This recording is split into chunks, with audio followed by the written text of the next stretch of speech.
Remember back 20 years ago when I started my insights career at Coca-Cola, we were doing mall intercepts on paper and transtabulating them to run analysis on them. Now, thanks to the internet, we've got online data collection, both qualitative and quantitative. Throw in the mobile devices and we can actually gather feedback from customers anytime, anywhere. Add in the social networks and we've got an unending stream of data and insight that we can analyze and glean all kinds of strategy information about. It must be so easy, right? What more could we want? Well, there is one thing. Why is it that if we've got more data than ever before, more ways to communicate with customers before, why is it that actually brand loyalty is actually lower than ever before? The business is more price-driven in almost every category, and the cost of attracting and keeping customers seems to keep going up. What's up with that? But don't worry, every year it seems like there's some new tool or strategy or technology that's going to solve it for us, right? Whether it's big data analytics, or it's social media analytics, or artificial intelligence. It seems like it's a moving target. Every time we start to get a handle on one, something else comes along. Well, I've got some good news for you for a change. The real secret to lasting customer loyalty does not depend on the latest technology or the next tool that may come down the pike. Rather, all the success that we want in terms of growing brands and building lasting customer loyalty is based on something deep within inside us. Something that hasn't changed for thousands of years. It's not a moving target, and the digital age has only made it more powerful. And so, by the time we finish talking here today, hopefully you'll have a better understanding of how, if we can simply rediscover this insight and this power that lies within each of us, we can have all of the growth, all of the customer loyalty, and all of the brand loyalty that we want. If we can simply rediscover it and realign our insights and strategies and marketing with it. So you may be asking, so what is this insight, this power that lies within us? Well, the answer to that question actually lies deep in our past, because primitive humans, tens of thousands of years ago, had to make two kinds of decisions very quickly and very accurately with very little information whenever they came upon another person. First, they would need to determine what were the intentions of this other person towards me. Are they a friend or a foe? Are they going to help me or hurt me, give something to me or take something from me? Or said another way, what degree of warmth can I pick up about this person? Then, given what we think their intentions might be, what ability do they have to carry out those intentions? Are they smart or foolish, strong or weak, fast or slow? Or what degree of competence did they have? And it turns out these two basic perceptions were really the most important decisions humans made every day. Because in the original game of Survivor, the number one task was to stay in the tribe. Because if you got kicked out of the tribe, you didn't get to go to Redemption Island like they do on TV.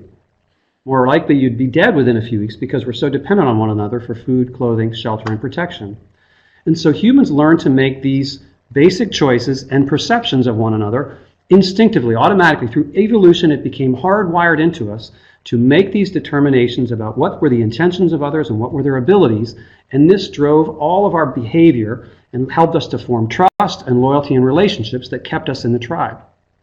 And now, social psychologists, having conducted research in over 40 countries, in just the last few years, have determined that these basic perceptions of warmth and competence are actually responsible for over 80% of all human behavior. And so, let me explain a little bit more about how this works. You can think of warmth as a whole category of perceptions that include things like, are this person warm? Are they friendly? Are they approachable? Are they honest? Are they trustworthy? Are they acting in my best interest? And the list of things that you might perceive about intentions could go on and on. Competence is all the things that you would expect.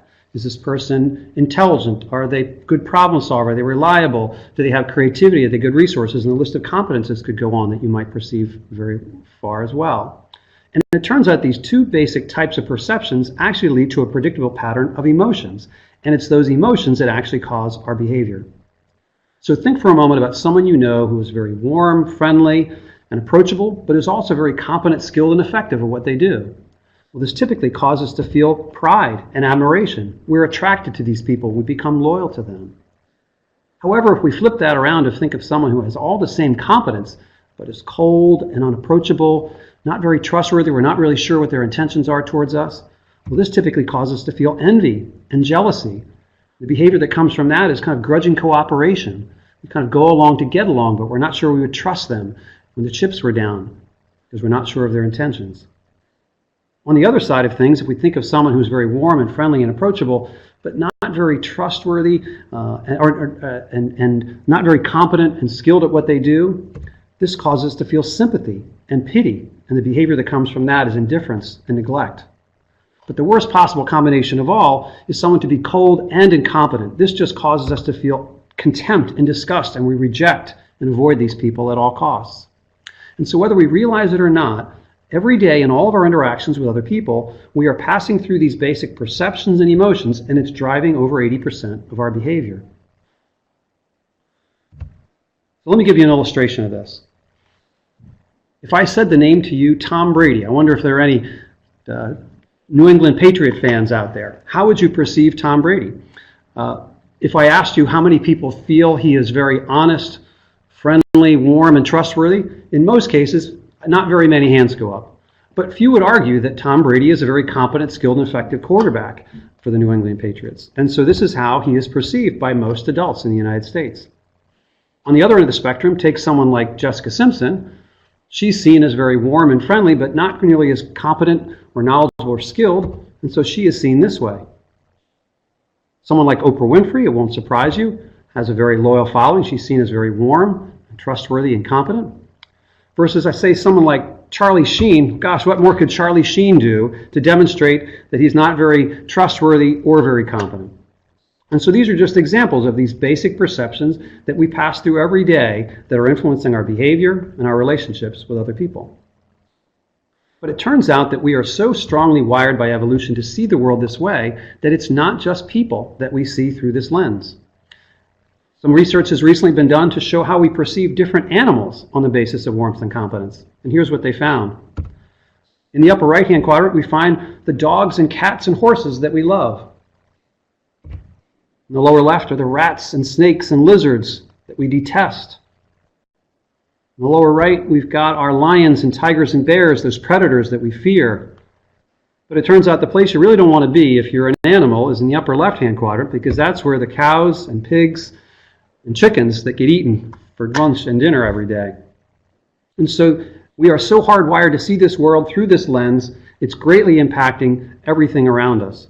And so when I first stumbled across this work in 2009, I was struck by it and thought, gosh, if it's true that these basic perceptions are driving over 80% of our behavior, how could it not be impacting how we do business? What companies we choose to do business with, what we buy, and what we become loyal to. And so I reached out to the world's leading authority on warmth and competence, Dr. Susan Fiske at Princeton, and said, I've got a theory. I've got a hypothesis that your model might be predictive of what companies and brands we choose to do business with and which ones we choose to become loyal to. She said, that's interesting, let's check that out. And so we spent the next 3 years conducting research around the world on over 50 companies and brands, evaluating how their customers perceive them on the basis of warmth and competence. And here's what we found. In the upper right-hand quadrant, we found lots of very well-respected nonprofit organizations, household brands like Hershey, Johnson & Johnson, Coca-Cola, Amazon, Zappos. In the lower left-hand quadrant, we found banks, insurance companies, oil companies, and tobacco companies that are so frequently held in contempt and rejected and criticized in society. In the lower right-hand quadrant, we found luxury brands like Mercedes, Rolex, and Rolls-Royce. And it's important to remind ourselves that these perceptions are of the total adult population. An owner of a Mercedes may view Mercedes more warmly, but for most people, that is out of their reach. It's less affordable, less approachable, and less warm to them, and so it's perceived this way. And then we weren't sure what we'd find in the upper left-hand quadrant, but this is where we found government-subsidized brands like the Postal Service and Amtrak that perhaps without that government subsidy wouldn't continue to exist and compete against their commercial counterparts. And so we found this same basic pattern of warmth and competence, perceptions and emotions driving behavior as we had found with humans and other types of perceptions.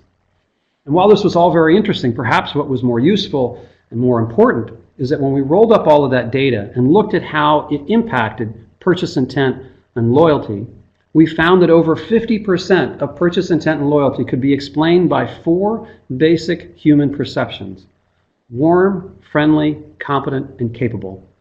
Before, we talked about price, quality, availability, differentiation, convenience, or all the things that I was taught and trained in my brand management career to focus on. 50% was driven by what we thought we could know or perceive about the people behind the companies and brands that we do business with. And perhaps that's been the story. Perhaps that's the reason that we have more data than ever before, but less loyalty than ever before. Perhaps we've been missing half the picture of what drives our behavior relating to the people behind the companies and brands we do business with. And I have to tell you, this really threw me for a loop. I was trained in business school and Fortune 500 companies, and I found that roughly 50% of perhaps everything I was taught and trained either no longer is true or may not have ever been true, because all of the companies and brands that we evaluated fell short of what customers were expecting from a warmth standpoint, but were exceeding what customers expected from a competence standpoint. And so it really caused me to question all of what I had done and trained in my marketing career, and look harder at how we could do business in a more effective way. We were fortunate to have our work published in 7 academic papers in the Journal of Consumer Psychology in 2012. And since then, over 200 other peer-reviewed academic papers have been published, extending and building on our work, showing things like the way we evaluate logos is the same as the way we evaluate faces on the basis of warmth and competence. Things like brands that are perceived to be more warm, we physiologically experience their food and beverages to taste better. Even though in a blind taste test with an identical product, the story about the people behind it causes us to experience that taste differently. But if you're like me, during the course of your career, you've probably seen that every year it seems there is some new book or theory or model of how the world works or doesn't work. And I've certainly found all of these very helpful. But I've often wondered, how do I put all of this together? How do I do all of it? Is there any common thread or rule of thumb that can guide me through most of what I need to know? And for me, that's what warmth and competence has become. It seems to be that common foundational insight that helps explain what all of these books have in common and why it works. That it's the basic warmth and competence that drives our behavior, and that is driving so much of customer behavior as well. But perhaps there's no better way to bring this to life for you than to share a real-world example and show you how it works in commerce. I'd like to take you back to August of 2012. In August of 2012, Teresa Cook lay dying in a hospital bed in Nashua, New Hampshire. She was in the final stages of pancreatic cancer.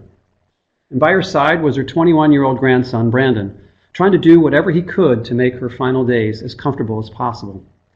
And one of the most devastating things about pancreatic cancer is that it wreaks havoc on the digestive system. It takes away the appetite and causes rapid weight loss at exactly the time the body needs strength to fight the tumors. And so Brandon was trying to do whatever he could to get his grandmother to eat something. But she was refusing. She said, "This hospital food is awful. I want no part of it." But Brandon persisted and persisted, and eventually she said, "Well, there is one thing. If you could get me my favorite food, I'd give that a try." He said, "No problem, grandmother. I'll take care of it right away. What would you like?" She said, "I could really go for a bowl of clam chowder in a bread bowl from the Panera bread shop." Brandon said, "No problem. I'll take care of that right away." And so he called up the folks at the Panera bread shop on Amherst Street in Nashua, New Hampshire, and said, "I'd like to place an order for a bowl of clam chowder and a bread bowl to take out." And there was a long pause on the line, and then they said, "I'm sorry, there's a problem. During the summer, we only make clam chowder on Friday. Can you give us a call back on Friday?" He said, "No, I'm sorry, you don't understand. My grandmother's very ill, and if we don't get some food in her, she may not still be with us on Friday." And so the manager got in line, Susan Fortier, and she didn't miss a beat. She said, "No problem at all. You come right over. We'll have this clam chowder ready for you when you get here." And she did have it ready. In addition, she said, "Here's a box of cookies. You let us know how your grandmother's doing. If she needs more clam chowder, we'll be here for her."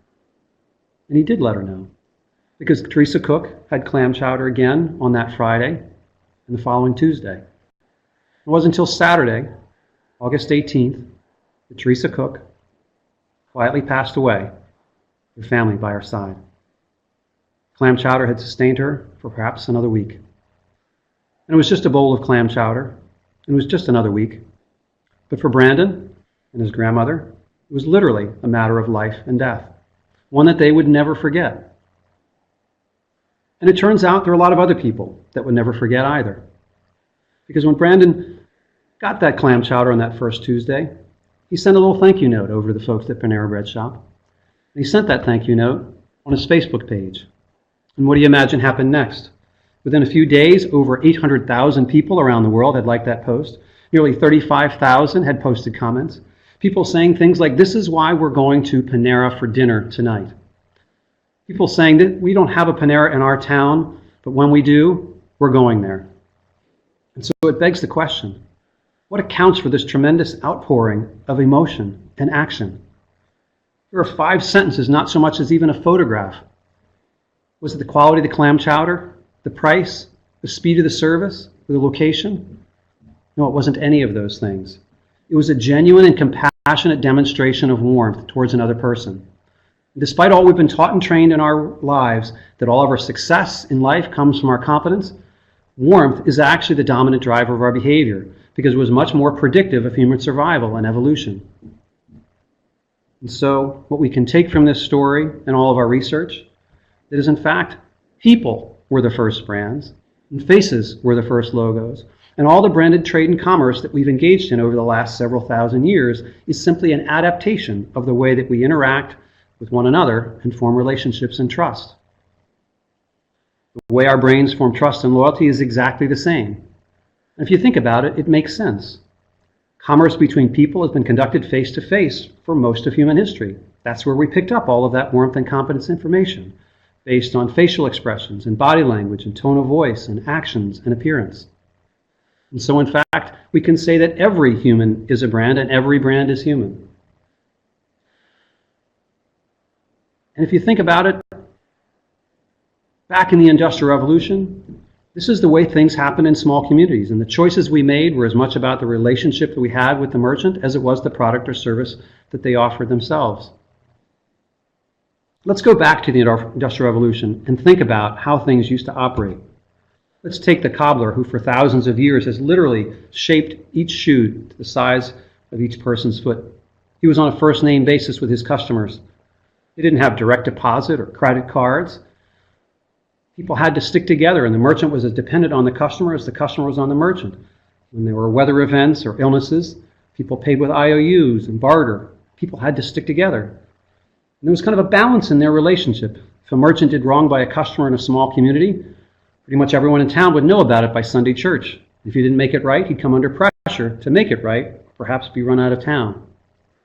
And so the social accountability kept that balance, kept that relationship in strong force. Now let's fast forward to the Industrial Revolution. Along comes mass production, mass distribution, mass communication. Shoes are shipped across the country. People don't see the people that are making them. This is where distributors and wholesalers and retailers come into play, all kinds of intermediaries. And along the way, it was great for business. There was tremendous scale and efficiency. Companies became very large, but this notion of having a one-to-one relationship with the customer kind of became impractical. Too many levels of separation and only one-way communication. Along the way, the social accountability that used to exist in small communities went away. Companies and brands could do pretty much whatever they liked. If someone had a good experience or a bad experience, word didn't travel very far or very fast. Now fast forward to where we are now, not only do we not see the people that made the shoes that we buy, we don't even see the shoes. They show up in a box from Zappos. If we don't like them, we send them back. Along the way, it's almost been the mass dehumanization of commerce between people. But just in the last few years, something has changed. Thanks to e-commerce, mobile devices, and social networks, we are being taken back to the future where the world is looking more and more like it did in small communities. It's a relationship renaissance where, again, we are making more and more of our decisions based on what we know about the people at the companies and brands that we do business with. And it's like warmth and competence on steroids. Now, if someone has a good experience or a bad experience, it's not that everybody in the country knows about it by the end of the week. It's not that a town everybody knows about at the end of the week. It's everybody in the country can know about it by the end of the day. And that's really what the story of Brandon and his grandmother was really all about. This relationship renaissance where word is traveling further and faster than ever before, and we are either celebrating demonstrations of warmth or shaming demonstrations of coldness and distrust. And it requires us to think and do different things in business to build lasting customer loyalty. Here's another story to bring it to life for you from my own experience. I'd like to take you back to the summer of 2006. At the time, I was Senior Vice President of Marketing for Aramark Corporation in Philadelphia, a large food service company. And at the time, Aramark was a licensee of Starbucks. We operated 75 of their stores on college campuses around the country. And the problem at the time was that Aramark was about to lose their license because we were not delivering the kind of customer experience that Starbucks expected and demanded of its licensees. So this would have been a big problem for Aramark. And as a result, in a last-ditch effort to preserve the relationship, Starbucks invited a handful of senior executives from Aramark to travel out to Seattle for a few days to spend some time getting dipped in how they delivered their customer experience. And I was fortunate to be among those that made the trip. And I expected to hear all about how they chose the location of their stores, roasted their coffees, and managed the speed of service in their stores. And there was certainly some of that. But the thing that struck us most, the thing it turned out that was the missing ingredient for Aramark, was how they recruited, managed, and motivated hourly employees. They told us about something called the Little Green Apron book, which, as the name suggests, was a little green book that fit in the pocket of each employee. And in that book, they talked about 5 ways of being. Things like welcoming, genuine, considerate, knowledgeable, and involved. And on these business card-sized cards that were in that book, on the front was just a little description of each way of being, and on the back were just blank lines. And they were expected to catch each other in the act of doing one of these things right every day, whether it was offering a kind word to someone who's having a rough day, picking up a shift for a colleague, or remembering a guest and how they preferred their coffee by name. And the thing that struck us most about this idea is it wasn't just one of those things that sat on a shelf or in a drawer. They were actively presenting 5 and 6 of these cards to one another every day, celebrating these ways of being. You would have in the back room an apron with those little cardboard cuffs. They'd collect those cards during the course of the month. And at the end of each month, they would gather them up and send them to the district office. And at the district office, they would write these up into stories that we shared across the organization, celebrating and recognizing and encouraging all the ways they could practice these ways of being. There was one story in particular that brought it home for us. It was a story of a store on the West Coast that had a regular customer named Pete.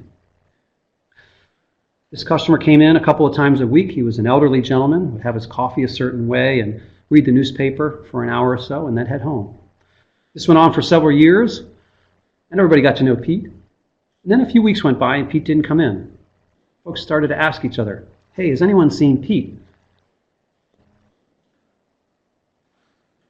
I think he has a daughter in LA. Perhaps he's visiting on vacation." A few more weeks went by, still no Pete. And then one day, a young woman came in and asked, "Does anyone here know a customer named Pete?" They said, "Sure, we know Pete. Where has he been? Has he been on vacation?" She said, "No, I'm sorry. Pete's actually my dad. And a few weeks ago, he had a heart attack and passed away. And so I'm in town going through his apartment, putting his affairs in order. And while I was doing that, I found something that really surprised and confused me. In his apartment were 2 big bags. And in those bags were Starbucks cups. It said things like, 'Have a nice day. Hope you feel better. Come back soon.' And apparently these meant so much to my dad, he couldn't bear to throw them away. And so I just wanted to come down here and thank you for the remarkable difference you've been making in my dad's life. I never knew about it." And so again, it begs the question, what caused Pete to keep the cups? It wasn't the speed of service, quality, or the price or the location, or any of those things. Nor was that competence what Aramark was missing. It was the warmth that he demonstrated. These little goodwill acts of kindness that make all the difference in the world. It cost us almost nothing. And was it warm? Sure, it was very warm. Was it competent? Absolutely. But more importantly, it was making a lasting difference in the life of another person. And if we really want the the top of the mountain. Good customer service isn't good enough. Good customer loyalty isn't good enough.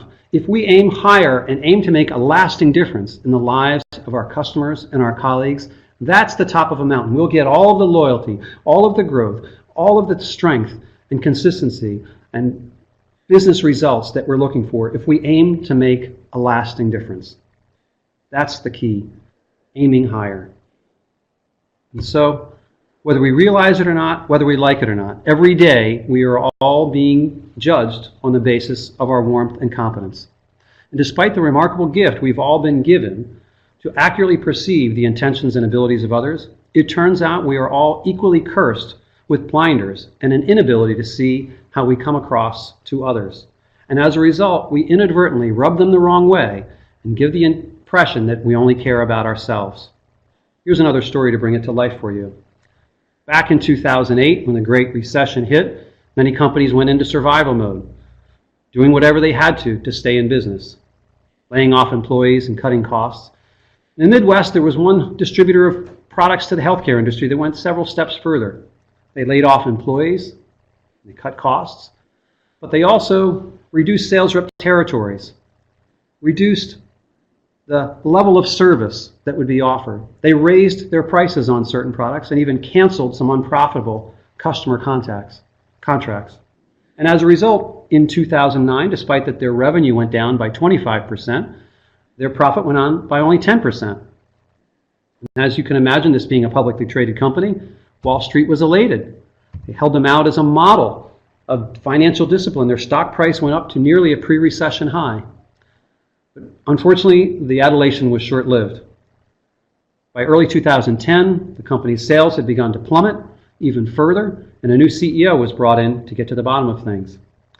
And one of the first questions he asked, he said, I can see that our sales have gone down because our customers are buying less, but why is it that we have also lost $1 billion in customer contracts over the last 18 months? What's happening there? And so our firm, being a specialist area, was brought in to get to the bottom of the situation, and we spent time over the next several months talking to customers that they had recently won, lost, retained, or unsuccessfully bid, and asking them how they perceived this company from a warmth and competence standpoint and what had happened with their business. And there's no way to put what we heard into context other than to say it was brutal. Customers said things like, we'd done business with this company for 20 years, and in our time of greatest need, they abandoned us. They raised prices on key products that we depended on and canceled our contract, left us in a lurch. Employees didn't have much better to say. They said their colleagues were laid off by telephone to save money and get them off the payroll as quickly as possible. And as a result, many of them left and took customers with them. And it was clear that not only did they have a sales problem, they had a major customer retention problem, as well as an employee engagement problem. We brought this news back to the senior management and told them what their customers were saying. They said, no, you don't understand. We have a great reputation. We have great relationships with our customers. They're very loyal to us. You must be mistaken. And we shared the data with them, and it was irrefutable. And in fact, we brought out some of the tangible things that customers said. And even a recently won customer, the best they could muster in talking about this company was they said, they do okay for a faceless monolith. That's what they had become, a faceless monolith. And management was incredulous. They said, how could this be? Don't they understand this is just business? It's not personal. Well, the reality is there's no such thing as just business. It's all personal. And so in their effort to save a few $1 million on the bottom line, all it had cost them was hundreds of employees, hundreds of customers, and $1 billion in customer contracts. And you'd say, how could this happen? Well, frankly, it's a huge blind spot. A lot of the policies, practices, and processes that we've engaged in for decades are no longer acceptable. We're being held to a higher standard. There's greater transparency required than ever before. And as a result, we need to change the way we do business. That social accountability that used to exist in small communities is back with a vengeance. And things that were natural, standard operating procedures are no longer going to work for us moving forward. So, if you'd like to have really lasting customer loyalty and focus on the insights that will really bring that about, I can boil it down to you to 3 imperatives. First, we're going to have to become a lot more self-aware about how our policies, practices, and processes related to our products and services are coming across to our customers from a warmth and competence standpoint. The traditional measures that we've been focused on don't go deep enough. We're missing the part of the equation that focuses on what are our intentions towards our customers and what are the values and character and integrity of the people at the companies and brands that we're doing business with. Once we've done that and gathered that feedback from customers about how we're doing relative to their expectations, we're going to have to be willing to embrace significant change. The things that brought us to this point are no longer going to be successful for us in the future, and we're going to have to be willing to do things differently. It won't be easy, it might be painful, but we're going to have to embrace and focus on closing the gap and better meeting the warmth and competence expectations of customers moving forward. And then lastly, we're going to have to really take a hard look at our priorities. Because frankly, if our focus has been on growing as fast as we can, making our quarterly numbers as consistently as we can, squeezing out as much profit as we can, the reality is that's an intention that isn't worthy of much loyalty if it's coming at the expense of our customers and our employees. Not that shareholders don't deserve a return or that we don't want to grow, of course we do, but we've got to do it in a way that's in balance with the best interest of our customers and employees if we're going to be able to sustain that.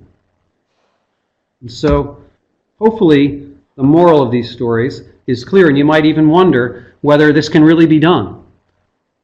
Well, here's an example of a company that did just this and how it turned out for them. Dominos Pizza. If we go back to 2008 when the recession hit, they were already in deep trouble. They had had 2 consecutive years of negative same-store sales growth, and they had really fallen behind a lot of the competitors in the market that offered frozen pizza, not just the Papa John's and Pizza Huts, but all of the high-quality frozen pizza that was available in the supermarket. And so they were really hit hard, and their franchisees and their bottom line was really under distress. And so they knew that they had fallen behind on product quality, and so they were focused on that. But they went out and they started to talk to customers and asked, for their feedback on what they could do differently. And again, the feedback was brutal. Customers said things like, "Your pizza is totally devoid of flavor. It tastes like cardboard." But the thing that hurt even more was the feedback they got about their people. They said it was clear that Domino's didn't really care about their customers. They didn't bother to make a good quality pizza or deliver it in a consistently good quality way. And so Domino's went about spending 2 years to build a new pizza recipe, one that tested out consistently better than their previous pizza and competitors over and over again. But as they thought about how to launch that, they were really worried about how are we going to get people to try this. We can't just come out and say new and improved. Who will believe us? Who will give us a chance? So it was at that point that they were inspired to do something totally unthinkable from a business standpoint, but totally natural from a human standpoint. Their CEO went on national television during the NFL playoffs and apologized and said, "I'm sorry, we lost our way. Our product wasn't very good, our delivery consistency was poor, and we've made not just a change of product, but we've also had a change of heart.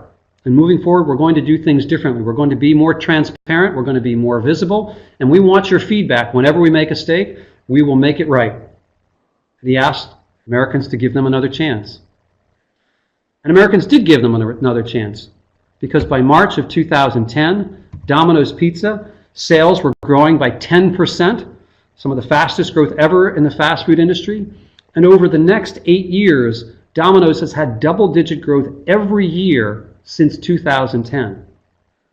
And oh, by the way, all that shareholders got during that time is a stock price increase from $10 at that time to about $210 today, a 20-fold increase. And that's really at the heart of things. If we really want lasting loyalty, if we put the best interest of our customers first, that we will gain far more in financial results by putting the best interest of our customers and employees first. By focusing on shareholders first, we actually get less.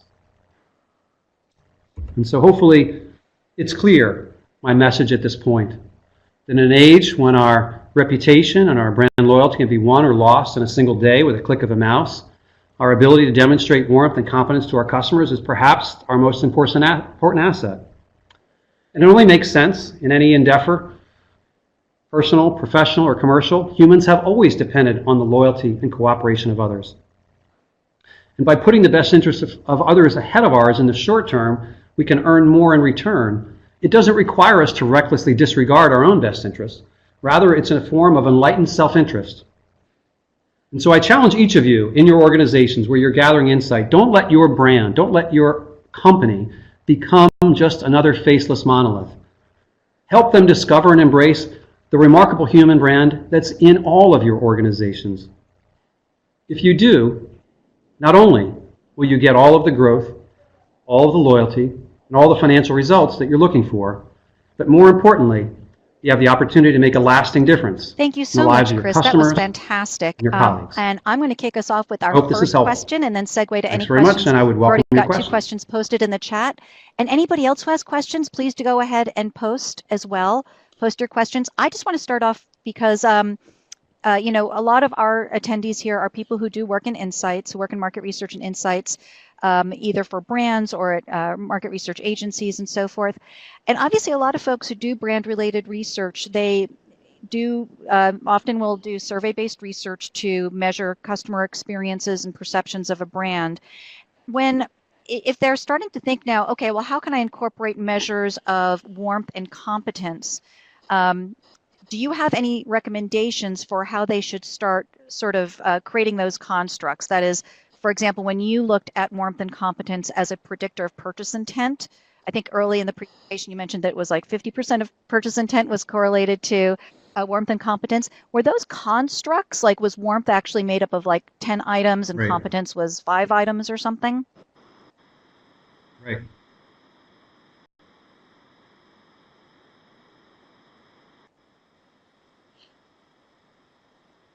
Yeah, so a couple of things, and I want to clarify because the words warmth and competence are used both as an attribute as well as kind of like a category umbrella term, right? So when I say warmth and competence, I'm thinking of those 2 things as categories under which there's a lot of attributes. And so in our studies, we've done it a number of different ways.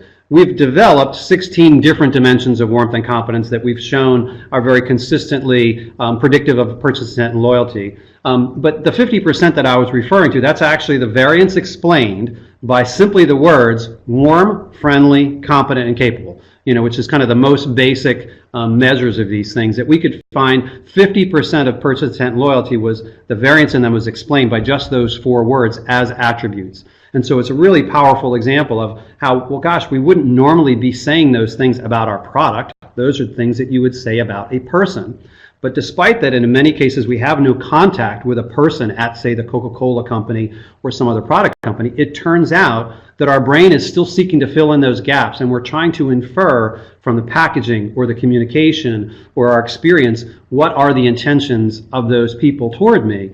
And so customers had no problem telling us that that stuff mattered to them and no problem telling us what they perceived the warmth of those companies and brands to be, even if they didn't have any contact with them. So that was a really surprising part. In the businesses that do still have direct contact with customers on a person-to-person basis, that is a huge opportunity for us to leverage and demonstrate warmth. And I think it's really a great example with Zappos, where they don't normally have in an e-commerce business much contact, but they've gone out of their way to put their 800 number on every page of their website and strongly encourage people to call because they know if they get you on the phone, they're going to be able to demonstrate warmth and make you feel great about them, and that's part of where all their loyalty comes from. And you want to, please post them now. Kate starts us off by asking about how this attribute of warmth may be applied in networking and SOHO businesses. Now, SOHO is small office, home office. I'm not sure specifically, Kate, if you could elaborate a little bit about what you mean in networking businesses. But certainly, Chris, can we start off with how does this apply to the small office or the small business?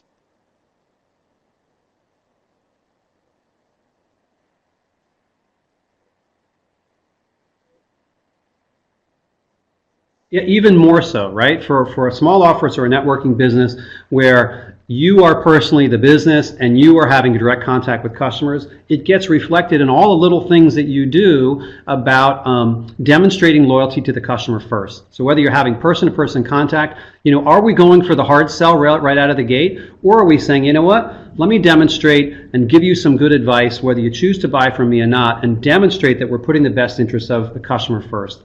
You know, kind of the prototypical example is when someone goes into the store and says, hey, do you have A, B, and C product? And they say, no, I'm sorry, we don't carry that. But down the street, you can find it at this other competitor. Gosh, that's an example of how, you know what, I know it's not in my best interest, you know, to send you to another store, but I'm trying to help you. And the way this works is if we are demonstrating loyalty to the customer first without any expectation of things in return, it is our human nature to feel an obligation to reciprocate. And you start to think, well, gosh, maybe that person isn't just out for themselves. I can trust them and see them as a friendly source of advice, and we feel obligated and we are drawn back to them because of that demonstration. In fact, Kate clarified so I think it has networking, she was even thinking more like application Commerce, in I would say, a networking or based on small what you said, office that clearly or that would home still office apply. type business. So that's fantastic.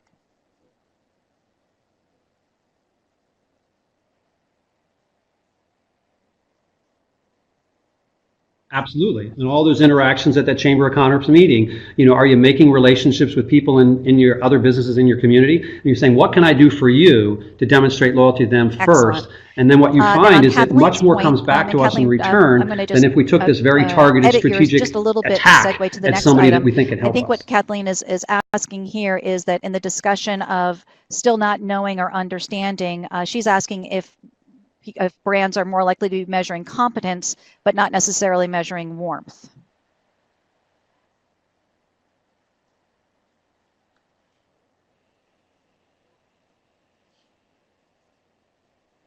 That's a big part of it. If I look back at all the traditional things that we focused on in brand management, we were covering off the competence side of the equation pretty strongly, right? A lot of those functional and benefits of the products, those kind of all fell into the competence space. What we didn't realize is even though we were only selling a product, that the people part of it still mattered. And so if you think about all of these fast-growing organic food companies or cause-based companies, I think part of why they are nibbling away and grabbing share from large companies is they are inherently more trustworthy.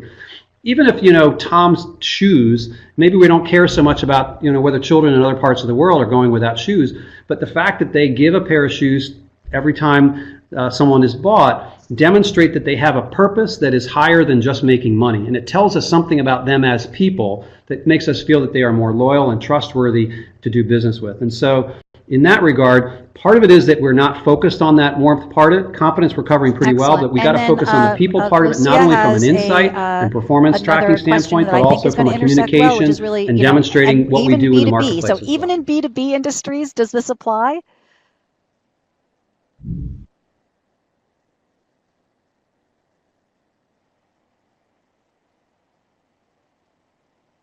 Yeah, I mean, it's even more of a no-brainer in B2B. The B2C stuff was more surprising to us on products where you didn't have any contact with people. But on the B2B side of things, where you're still got salespeople calling on buyers and all kinds of person-to-person contact, I mean, it's like a no-brainer. These insights are extremely helpful for people who are in sales, in financial advisory roles, all kinds of things that are about building a lasting relationship with another person. Basically all of that person-to-person stuff still applies. And the more that we are kind of focused on, kind of what's our strategic value proposition and what are the features and benefits and trying to close the sale and all of that, we're going to get into a very transactional environment. That's basically what's happened, is that most consumers perceive none of the large companies to be particularly trustworthy. And so we've created this very transactional environment where there's not a lot of loyalty to anybody, and people will shift suppliers just on a basis of small differences in price, or someone else offering something new coming to town. So I think it's even more applicable in B2B. Many of our clients that we've done this work for are on the B2B side. And the good news is that it's somewhat more clear about what you do differently in the B2B side, is it's got to do how you change the way you interact with customers and look at your policies and practices in dealing with them. Are they demonstrating that you're putting the customer's best interest first, or are they demonstrating that we're trying to extract as much out of you as quickly as possible? In mature B2B markets. So that is fantastic.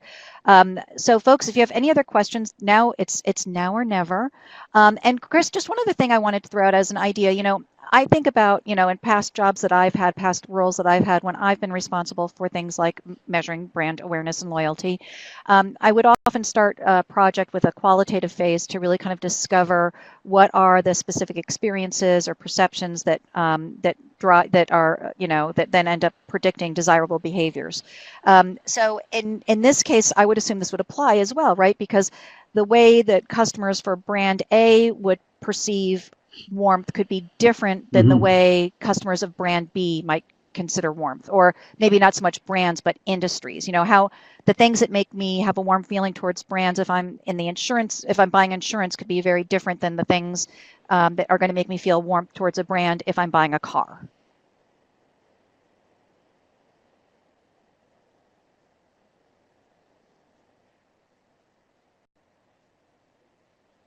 Absolutely, and it's important to note that we are all kind of born and develop our own natural level set of skills and abilities from a warmth and competence standpoint, and that we don't all have the same priorities, right? It turns out we've done research with over 300 vice president level and above executives and found, for example, that finance and IT executives tend to place more emphasis on competence related things because it's the way they see the world, whereas salespeople and HR executives tend to see the world more through a lens of warmth. And so it's important to recognize that not everybody has the same perceptions and that not everybody is wired exactly the same way that I am. And so in that regard, we really do need to gather that feedback from customers about what matters to them and how we're doing on it, and segment them and treat them differently based on that in the way we would, building a relationship with anybody. And then to Kathleen's question about, warmth, synthetic warmth via algorithms, there's a build on this that really relates to that. And that if you think about it, there's a way for us to replicate the kinds of interactions that used to exist in small communities. And the fact that our CRM systems can gather feedback and remember what is it that the customer bought, what is it that they indicated to us was important to them, and then to come back to them with suggestions as, hey, I know you were interested in this, can I offer you that, in a way that doesn't just kind of sniff through our digital trash, but rather was based on asking what mattered to you, and then as a result, I'm coming back. That's a way to humanize that as well as automate it in a way that adds value. And I think the challenge right now with artificial intelligence is all we are acting on is all of that behavioral data. And so that's why things like Target sending baby, product advertisements to teenage girls happens, because we're only looking at what they bought rather than why they bought it. And so that's where I think insights professionals have a great opportunity to marry together gathering attitudinal insight on our customers and matching that up with their behavioral data so that we can come back to them and demonstrate that we know who they are and we care about what they have an interest in, and are tailoring our suggestions to them in a way that adds value. Yeah, I know we're running low on time, Chris, and I really appreciate you being here for us. So if you do want to take one more question, that would be fantastic. Exactly. Do you want to continue with some of these others?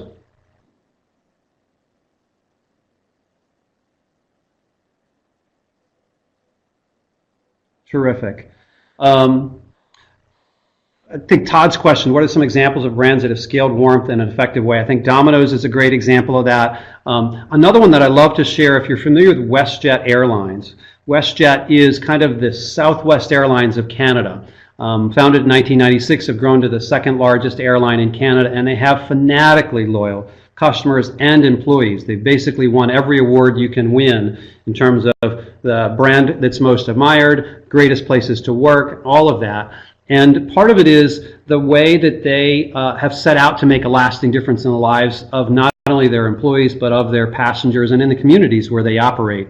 You may recall seeing videos each year at Christmas time where WestJet does their Christmas miracles, where they kind of capture in real time their efforts to kind of surprise, delight, and inspire others. And this is another company that has done tremendous things. And you'd say, gosh, if they kind of built a nice little play area for the town in Dominican Republic where they do business, what's that got to do with selling airline tickets? Well, the reality is that video has now been seen by about 40 million people, and it changes the way people think about that company and causes them to think, if I have the opportunity to fly on WestJet Airlines, I'm going to take it whenever I can. And so I think it's a really great way that these digital technologies are really the power to kind of take us back to activating these warmth and competence perceptions and kind of doing that social sharing the way that we used to in small communities. On the one hand, people say, hey, it's all this pain that's causing us. I think it's actually the secret to our salvation as well.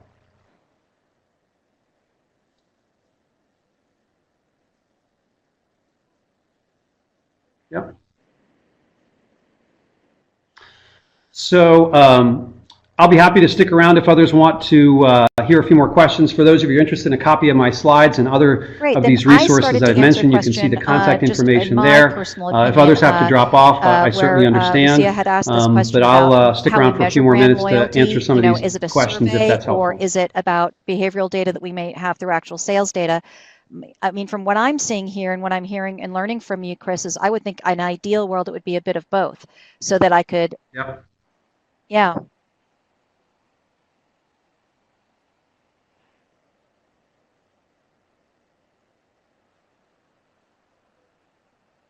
Yes. Yes, but I think it's a really important distinction, and it raises a good question. There's a whole chapter on this in the book.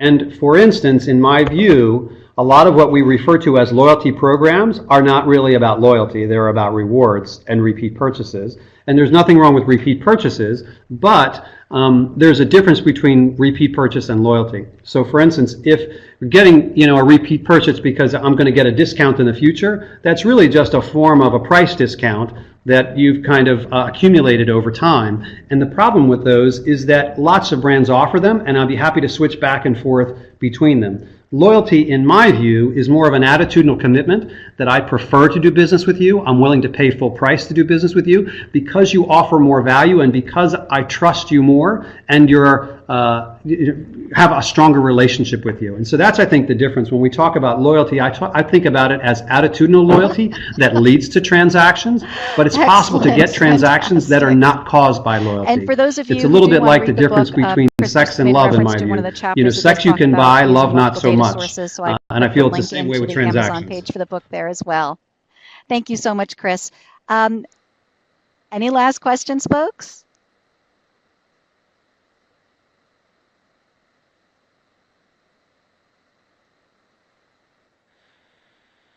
You're very welcome. I will answer Kate's question about masculine and feminine attributes. It's a very interesting question because all of the original warmth and competence work that was done was developed studying stereotypes and bias in societies around the world. And it turns out that that's how they showed that these perceptions are driving our behavior. It turns out that the same types of stereotypes and biases show up around the world. So for instance, people who are wealthy or from technical backgrounds are seen as very competent but not very warm. People who are elderly or handicapped are seen as very warm but not very competent. Whoever is kind of the majority group in the society, they see themselves as warm and competent. And Dr. Fisk actually kind of became famous originally in a gender discrimination case that went to the Supreme Court, showing that these gender-related stereotypes in the workplace were causing gender discrimination. Really cool. So they are very much a part of masculine folks, and feminine perceptions.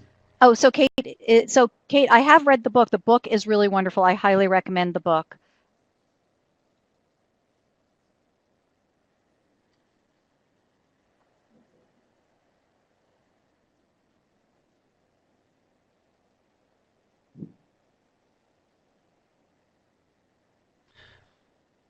Yes, and a lot of the things that we talk about today are in the book, but we go much deeper. I've kind of given you a little bit of a high-level overview of some of the key principles, but we go into, how warmth and competence is impacting retailing and e-commerce.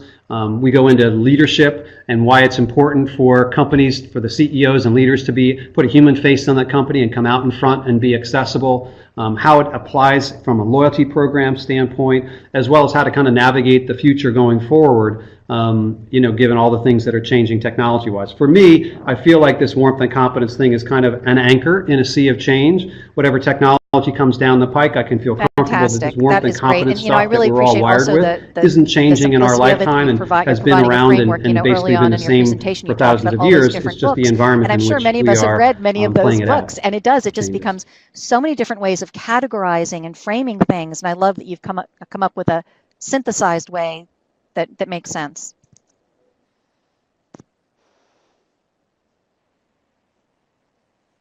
Me as well.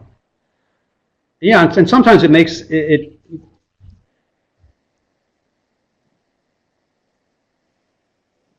Yeah, and for me, I sometimes wonder, gosh, do sometimes we make it more complicated than it needs to be? I can't take credit for inventing this Chris, warmth and competence thing. The psychologist did that, but it appeared to me, gosh, this has great application in the business world, and so that's what we're trying to share with folks, and hopefully make a difference in that way. Today. And Chris has very generously shared his contact information here. So for those of you who would like a copy of the slides, that's a great resource. And also, again, I do highly recommend the book. It's a fantastic read. I think you'll find it very inspiring. Thank you so much, everybody, and we'll hope to see you again soon.